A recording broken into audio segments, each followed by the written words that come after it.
नमस्कार। खबर उत्तर प्रदेश में आप सभी का स्वागत है। मैं हूं आपके साथ गरिमा बाजपेयी। खबरों में आगे बढ़ेंगे उससे पहले एक नजर आज की हेडलाइंस पर डालेंगे। सीएम योगी आदित्यनाथ पहुंचे बाराबंकी, जनपद वासियों को सौंपी 542 करोड़ की सौगात। 82 विकास परियोजनाओं का किया लोकार्पण व शिलान्यास।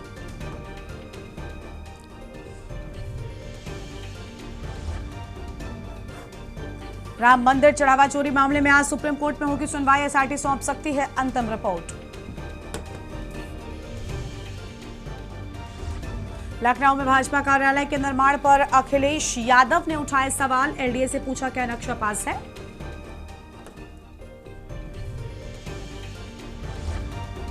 श्री कृष्ण जन्मस्थान सेवा संस्थान ने दान राशि की प्रक्रिया में किया बदलाव। अब स्वतंत्र सुपरवाइजर की मौजूदगी में होगी गिनती। यूपी में अवैध घुसपैठियों की फंडिंग और मदरसों की जांच करेगी ईडी। एटीएस से मांगे अहम दस्तावेज।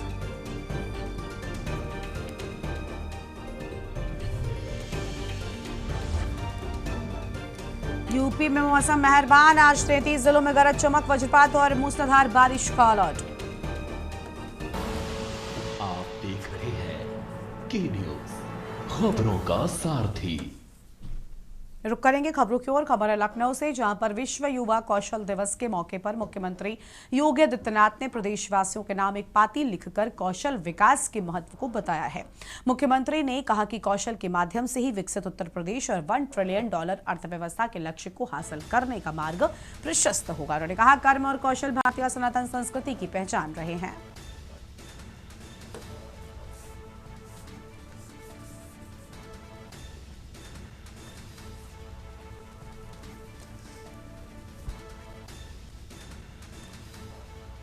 तो सीएम की ओर से पाती में अहम बातें लिखी गई। प्रिय प्रदेशवासियों, कौशल से बनेगा विकसित उत्तर प्रदेश। $1 ट्रिलियन अर्थव्यवस्था का मार्ग बनेगा। कर्म और कौशल हमारी सनातन संस्कृति की पहचान है और राम सेतु निर्माण कार्य कुशलता और नवाचार का श्रेष्ठ उदाहरण यूपी में तेजी से बन रहा IT, electronics, AI hub, MSME sector से 4 करोड़ रोजगार अवसर सृजित होंगे। कौशल रोजगार ही नहीं, रोजगार देने वाला भी बनाता है और 20,000 रुपए से शुरू हुआ हेमा का फर्नीचर व्यवसाय। सरकार ने 9 वर्ष में यूपी को कौशल प्रदेश में स्थापित किया। कौशल सेतु और कौशल सारथी का शुभारंभ एक जनपद एक उत्पाद योजना से मिली वैश्विक पहचान। प्रोजेक्ट प्रवीण के तहत मुफ्त व्यावसायिक कौशल प्रशिक्षण स्किल फॉर जीरो पॉवर्टी से गरीब परिवार होंगे आत्मनिर्भर। आत्मनिर्भरता और स्वाभिमान का आधार है कौशल। विकसित उत्तर प्रदेश की सबसे बड़ी पूंजी है।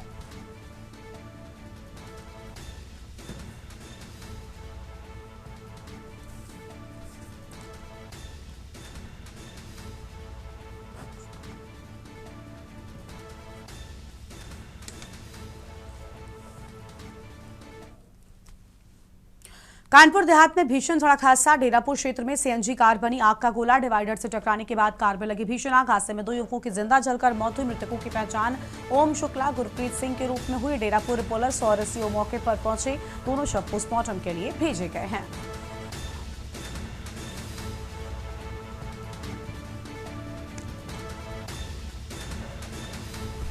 हादसे में 2 युवकों की जिंदा जलकर मौत।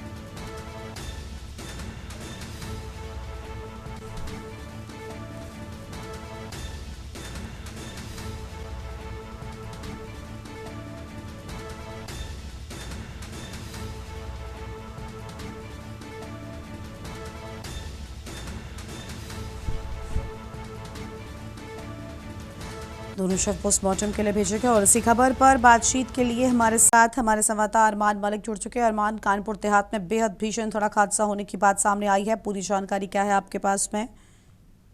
जी ऋषि जी, अगर बात की जाए कानपुर देहात की, तो कानपुर देहात में लगातार सड़क हादसे हो रहे हैं, जिनमें तो जब दिल्ली से कानपुर की ओर जा रही थी जो कार सवार थे, तो बीच में डिवाइडर होने के कारण जो कार थी वो डिवाइडर में जाके घुसी, जिसमें शॉर्ट सर्किट हुआ और कार में भीषण तरीके से आग लगी और आग के हड़कंप से आसपास में क्षेत्र में सनसनी फैल गई। और मौके पर जब तक वहां पुलिस पहुंची है, जब तक दोनों युवक जो है कानपुर के यहाँ रहने वाले थे, दोनों लोग जलकर खाक हो गए हैं। और जब उसके बाद जब फायर ब्रिगेड पहुंची है तो काफी समय हो चुका था, काफी देर तक पहुंची, लेकिन अहम सवाल यहाँ उठता ही है कि आखिर जो सड़क किनारे जो ना डिवाइडर बने हुए हैं और ना ही तो उनमें कुछ ऐसी पट्टी लगी हुई है ताकि रात के अंधेरे में अगर जब वो लोग निकले तो उनको कुछ ऐसी चमक सी दिखे ताकि कि हाँ यहाँ डिवाइडर ना बना हुआ जिससे खतरा कुछ ना टाला जाए। जी जी जी बिल्कुल। कितने लोगों की जान जाने की बात सामने आई है अरमान, कि अब तक कोई स्पष्ट जानकारी मिल पाई है? क्योंकि कई लोग घायल हुए हैं और अब तक कोई स्पष्ट आंकड़े सामने नहीं आ सके हैं। जी अगर देखिए उसमें जो दो कार में कुल 2 लोग थे, जिसमें से एक थे ओम शुक्ला, ठीक है, और जो कि कानपुर के निवासी थे। दूसरे शख्स थे गुरप्रीत सिंह टिल्लो। दोनों लोग कार में सवार थे, दोनों लोग जलकर मौके पर ही इनकी मौत हो गई है। शुक्रिया अरमान आपका हमारे साथ जुड़ने के लिए और अहम जानकारी के लिए।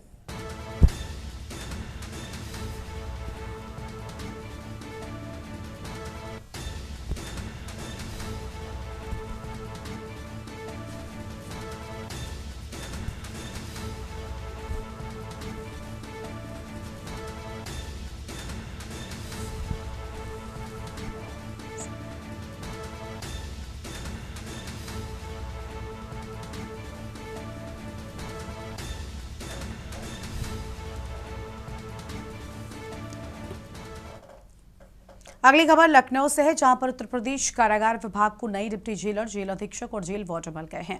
राजधानी लखनऊ स्थित संपूर्णानंद कारागार प्रशिक्षण संस्थान में प्रशिक्षण पूरा होने के बाद दीक्षांत परेड समारोह आयोजित किया गया। मुख्य अतिथि कारागार मंत्री दारा सिंह चौहान ने परेड की सलामी ली और प्रशिक्षुओं को शुभकामनाएं दी हैं। उत्कृष्ट प्रदर्शन करने वाले प्रशिक्षुओं को सम्मानित भी किया गया और इस मौके पर अधिकारियों ने नवप्रशिक्षित कर्मचारियों से ईमानदारी, अनुशासन और समर्पण के साथ जिम्मेदारियों का निर्वहन करने का आह्वान भी किया है।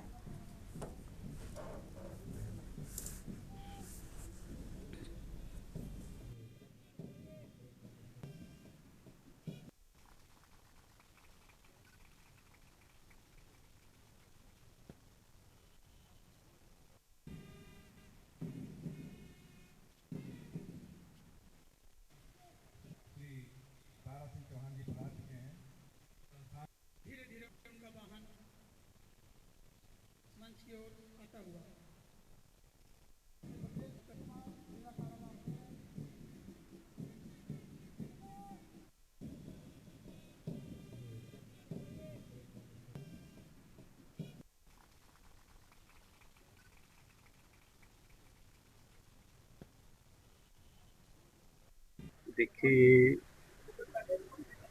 जो संपूर्णानंद कारागार प्रशिक्षण संस्थान जो है, बहुत पुराना हमारा संस्थान है और न केवल हिंदुस्तान बल्कि एशिया स्तर पे ये पहला संस्थान था जहाँ पे न केवल भारत बल्कि दुनिया के कई मुल्क के यहाँ पे जवान प्रशिक्षण लेकर के यहाँ से आगे बढ़े हैं। और आज देखा होगा जिस तरीके से इस उत्तर प्रदेश की राजधानी लखनऊ के संपूर्णानंद प्रशिक्षण संस्थान में आज न केवल उत्तर प्रदेश बल्कि छत्तीसगढ़ के लोग भी यहाँ पे थे। खबर है लखनऊ से, जहां पर मौलाना जर्जिस अंसारी के भगवान श्री कृष्ण को लेकर दिए गए कथित विवादित बयान के विरोध में यहां राजधानी के हजरतगंज चौराहे पर प्रदर्शन किया गया। भाजपा नेता मनीष यादव ने प्रदर्शन का नेतृत्व करते हुए मौलाना जर्जिस का पुतला दहन किया। प्रदर्शनकारियों ने बयान पर नाराजगी जताते हुए कार्रवाई की मांग की है और इस दौरान उन्होंने सपा अध्यक्ष अखिलेश यादव पर भी निशाना साधा है।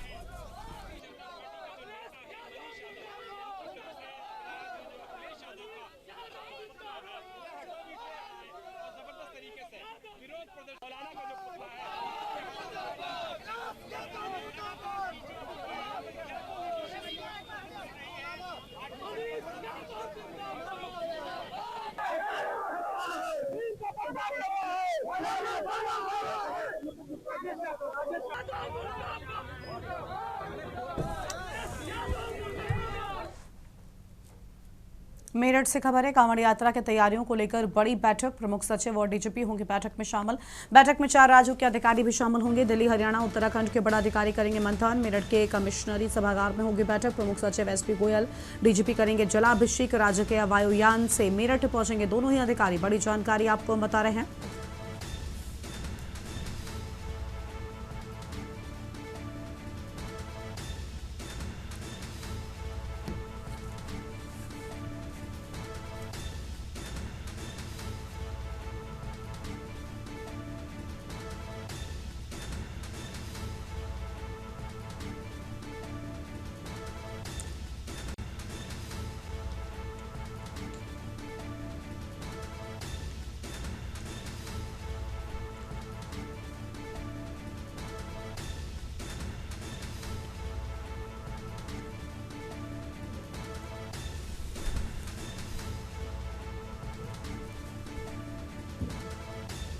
बैठक में 4 राज्यों के अधिकारी भी शामिल होंगे। आम खबर आपको हम बता रहे हैं।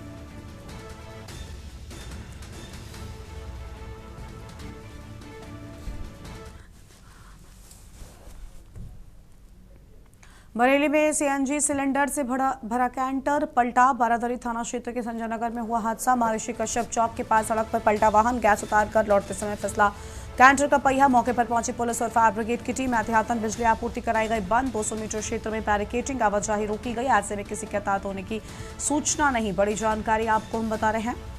गैस उतारकर लौटते समय फिसला कैंटर का पहिया।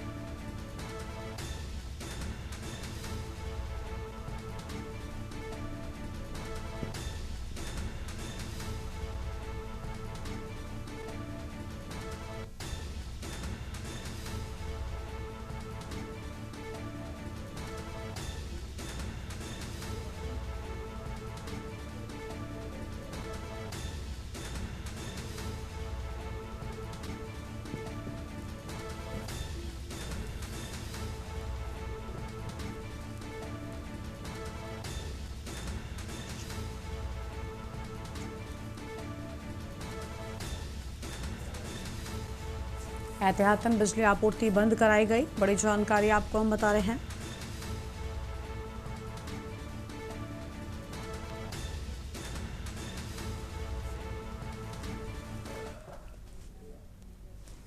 और यहां पर रुकिए, एक छोटे से ब्रेक के लिए जा लौटेंगे। ब्रेक के बाद आप सभी का स्वागत है। गोंडा से खबर है, घूसखोर दरोगा पर एफआईआर दर्ज। चार्जशीट के नाम पर 30,000 की घूस। डीआईजी के एक्शन से मचा हड़कंप। दरोगा ने चार्जशीट लगाने के नाम पर लिया घूस। शिकायत के बाद विवेचक ओम प्रकाश यादव पर एफआईआर दर्ज। डीआईजी के संज्ञान में आने के बाद हुई कार्रवाई। तरफगंज एसएचओ को डीआईजी की कड़ी चेतावनी। थाने में घूसखोरी बंद कराओ, नहीं तो सस्पेंड हो जाओ। पीड़ित का आरोप, रुपए लेने के बाद भी चार्जशीट नहीं लगाई। व्हाट्सएप पर दरोगा से पैसे मांगने का चैट आया सामने। पैसे लौटाने का आश्वासन देकर टालता रहा विवेचक। अब मुकदमे में अंतिम रिपोर्ट लगाने की बात कहने का आरोप। बड़ी जानकारी, भ्रष्टाचार के आरोपों से पुलिस विभाग में हड़कंप मचा।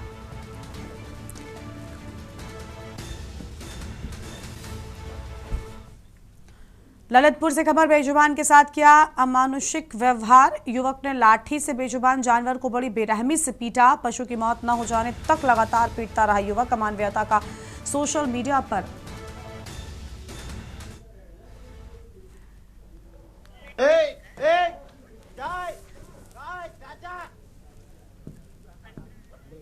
अरे यार मारो तो नहीं जान से।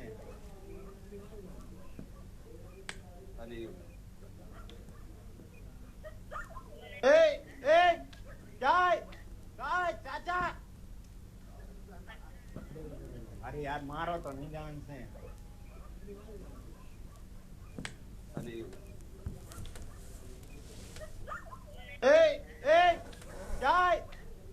चाचा, अरे यार मारो तो नहीं जान से। ललितपुर से खबर है, जहां पर बेजुबान के साथ किया अमानवीय व्यवहार। युवक ने लाठी से बेजुबान जानवर को बड़ी बेरहमी से पीटा और पशु की मौत न हो जाने तक लगातार पीटता रहा युवक। अमानवीयता का सोशल मीडिया पर वीडियो वायरल हुआ है। सदर कोतवाली क्षेत्र के जगपुरा इलाके का पूरा मामला सामने आया है।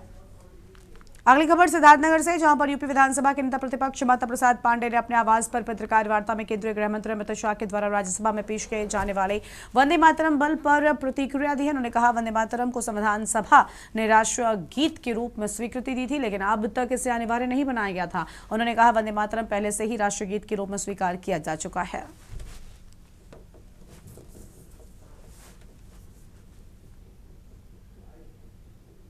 वंदे मातरम संविधान सभा में राष्ट्रगीत के रूप में स्वीकृत हुआ, लेकिन हम उसे राष्ट्रगान के रूप में करने जा रहे हैं। और ये वंदे मातरम कोई ऐसा गाना भी नहीं है, तो कोई गीत भी ऐसी नहीं है जिसको न किया जाए। वंदे मातरम अच्छी बात है, अनिवार्य अभी तक अनिवार्य नहीं। खबर फिरोजाबाद से, जहां जसराना क्षेत्र में हुई चोरी की वारदात का खुलासा करते हुए नसीरपुर थाना पुलिस ने मुठभेड़ के दौरान 5 आरोपियों को गिरफ्तार किया। पुलिस के अनुसार 12 जुलाई को जसराना क्षेत्र में चोरों ने मकान की 4 इंच की ईंट की दीवार को तोड़कर घर में प्रवेश किया था और बक्से व अलमारी के ताले तोड़कर सोने चांदी के आभूषण चोरी कर लिए थे। थाना नसीरपुर पुलिस को मुखबिर से सूचना मिली कि ग्राम रपड़ी के जंगल में कुछ बदमाश चोरी की योजना बना रहे हैं। सूचना पर पुलिस टीम मौके पर पहुंची, बदमाशों की घेराबंदी कर आत्मसमर्पण के लिए कहा। इस दौरान एक बदमाश ने पुलिस टीम पर फायरिंग कर दी। द्वारा थाने पर सूचना दी गई कि कुछ अभियुक्त रपड़ी के जंगल में चोरी की योजना बना रहे हैं। इनके द्वारा रहल गांव में पहले भी चोरी की घटना को अंजाम दिया जा चुका है। इस सूचना पर यकीन करते हुए थाना अध्यक्ष द्वारा 2 टीम का गठन किया गया। तभी यहां मौके पर आकर अभियुक्तों को दोनों तरफ से घेर लिया। घेरते ही आवाज दी कि आप लोग बाहर आ जाएं। इस पुलिस से घिरता हुआ देख अभियुक्त द्वारा पुलिस पार्टी पर जान से मारने की नीयत से फायर किया गया। जवाबी कार्रवाई करते हुए पुलिस द्वारा फायर की गई, जिसमें एक अभियुक्त घायल हो गया। जो दूसरे अभियुक्त द्वारा जो तमंचे से फायर की गई थी, उसका फायर मिस होने के कारण पुलिस टीम ने उसे दबोच लिया। खबर बुलंदशहर से, जहां पर नरोरा थाना क्षेत्र के राजघाट इलाके में गंगा का जलस्तर बढ़ने के बाद लोगों में दहशत का माहौल है। गंगा घाटों के आसपास बड़ी संख्या में सांप दिखाई देने का मामला सामने आया है। सोशल मीडिया पर वायरल वीडियो गंगा घाट क्षेत्र में अजगर समेत कई सांप घूमते नजर आ रहे हैं और बताया जाता है वीडियो करीब 4 दिन पुराना है।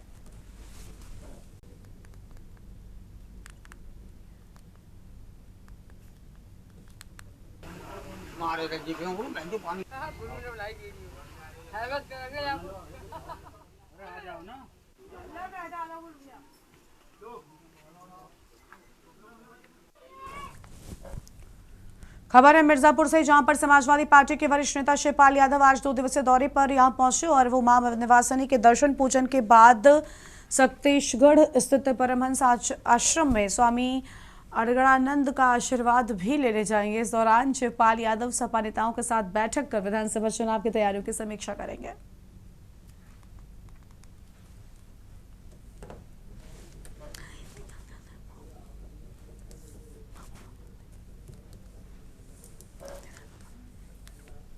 फिरोजाबाद से खबर है, जहां पर लगातार हो रही बारिश से जनजीवन प्रभावित हो गया है। शहर के कई गली मोहल्लों, सर्विस लेन और जिला अस्पतालों के सामने जलभराव की स्थिति बन गई, जिससे लोगों को आवागमन में परेशानी का सामना करना पड़ रहा है।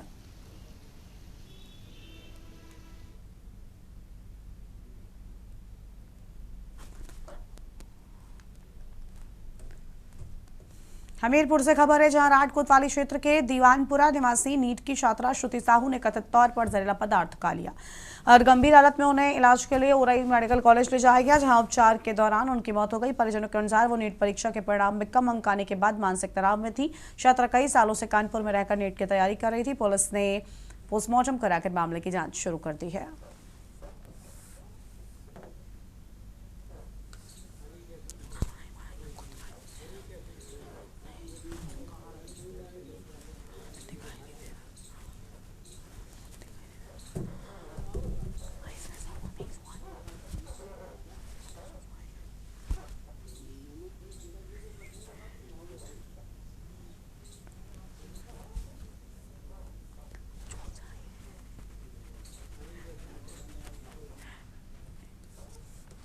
इस बुलेटिन में इतना ही। तमाम बड़ी खबरों के लिए आप देखते रहिए न्यूज़ इंडिया। नमस्कार।